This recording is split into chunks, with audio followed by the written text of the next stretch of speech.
and that's the winner takes that property at $10,000. Well, I'm going to show you how to pick it up for zero. Well, we're going to pick it up for the back taxes that are owed on. Let's say it's $3,000, but you're not going to pay the back taxes. All right. So here's the method. After you've located these properties, what you're going to do, and you determine some that fit into your value range. Maybe you've determined some that have coming in from a deceased person, and now maybe it's being passed down to children, or maybe there's no children. Okay, so sometimes you don't know that until you start to look into it and call around. So what we'd like to do is, the first thing I like to do is go into 411.com, do a reverse search on the address and call some numbers there to see if we can contact some people that either recently lived in the property or maybe they're living in there now. So if the people are living in there now, now we want to find out if they're renting it. Okay, if they're renting it, or do they own it? Maybe they're one of the owners that are being foreclosed upon.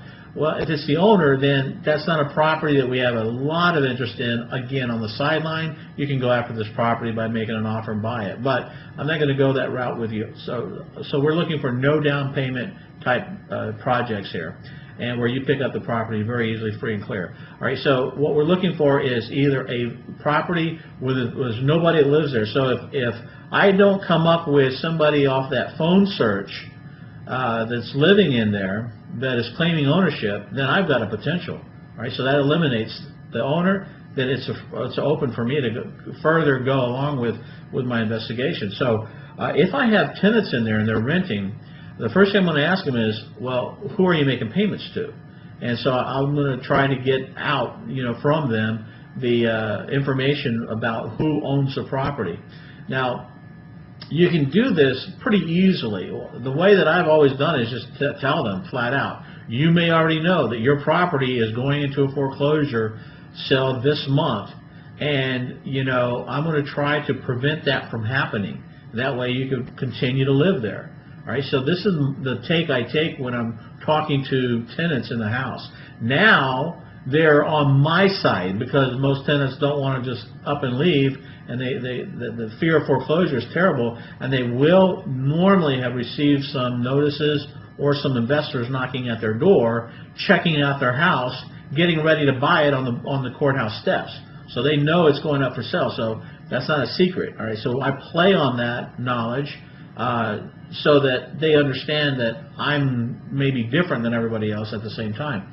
Well, what I'm going to do is then, if they know the current owner, I can still take that information, and I'm going to try to pick up an ownership from them. I'm going to try and get them just to deed me this house. And by the way, this is the only kind of foreclosures that you want to go after. The mortgage foreclosures, you need to leave alone unless you're using one of our other methods like a short sale, or maybe it's an REO. Other than that, you want to leave those mortgage foreclosures alone. That's a whole different thing, and there's a lot of legalities that are there that can cause you a lot of problems. So you want to leave those alone. But the tax sale, that's a whole different kind of strategy here. These people, they're not getting taken advantage of by some subprime loan scenario. These are people who oftentimes don't even care. They didn't want the home anymore. They couldn't be more interested in getting rid of it. For example, when I talked to that family that had inherited it, half of them wanted to give me and sign it over there to me for $100. So they were willing to give me their rights into the house for $100. And then some of them didn't trust me because they thought the other children put me up to it.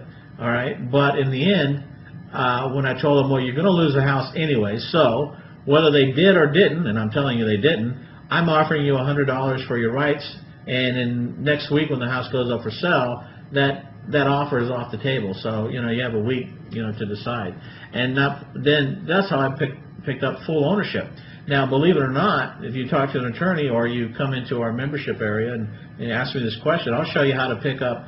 I could pick up full ownership with just having one of the children sign over their rights to me. Maybe it's a brother and sister that get it, and then they're fighting and bickering now over the thing and won't even talk to each other. And one is a holdout, and one doesn't mind giving away their rights to get out of there for a couple $100 or whatever you might want to throw at them. Well, just with having that much right, I'll show you how you can pick up and the other rights off the property. But that's not going to happen a whole lot. All right, so let's go back into what I'm talking about. All right, so what you're going to do is hopefully they don't know where they are anymore. You know, they've lost track, or maybe they've been living there and they're not even paying rent, or maybe the house is vacant. All right, so these are the scenarios that you're going to get into with no money out of your pocket. Okay, so if that's the case, that's going to fit into our scenario. Again, like I said, there's a lot of different ways you can play these properties. If you've got a little bit of money to invest, you can pick them up for a song and do it that way. But I'm going to focus in on the no down payment, no money invested into it. All right, so now we have found a vacant property. And by the way, this is going to be the most common deal that you're going to run across. All right, so if somebody's in there, they're usually paying rent to one of the owners, previous current owners that are being foreclosed upon. All right, so we're looking for a vacant house. This is your best property. I love it when I go there and I either do a drive-by or you have somebody go out there and do a drive-by, and the grass is growing up and the property, maybe it was rented out to some degree, and maybe 6 months or a year ago they left, or the owners left or died or whatever, and you've got a vacant house sitting there. Now, what you're going to do here is simply take over the property.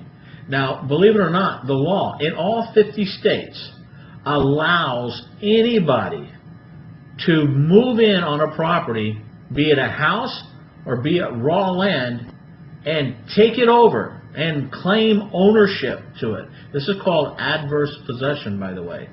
And it is a law in every state that the law allows people to do this. And believe it or not, I mean, it would seem like it's illegal to move in and take over somebody's house or property, but it's not.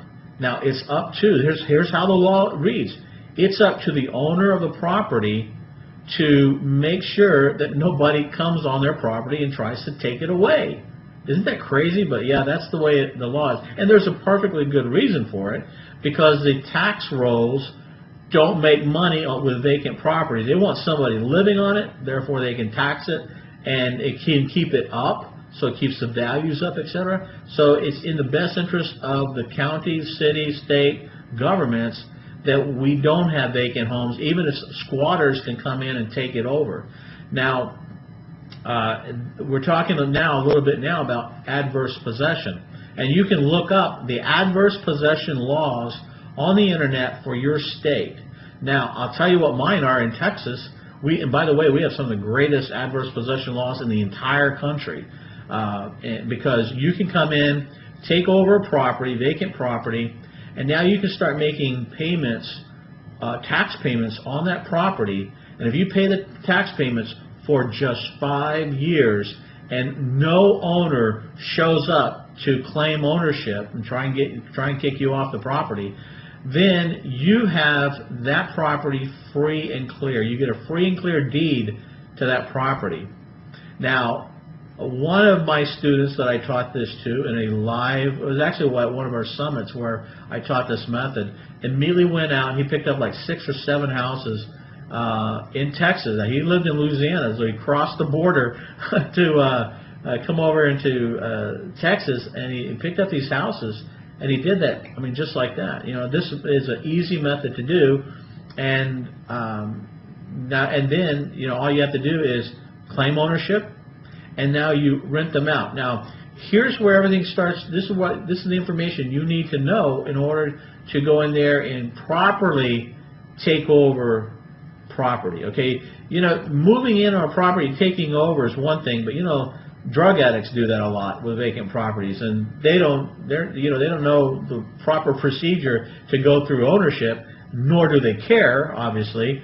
But you could take over if you know some of the right procedures. Now, when you go in and take over a property, the first thing you want to do is go down to the tax office and let them know that you now own this property and you want to start making tax payments on it, even if it's in an adverse possession situation. Some tax entities will not let you pay taxes on there until they see your name on a deed. Well, I'm not going to explain how to do that here, but I have a method of doing that for my platinum members. If you want to know how to do that, I'll tell you how to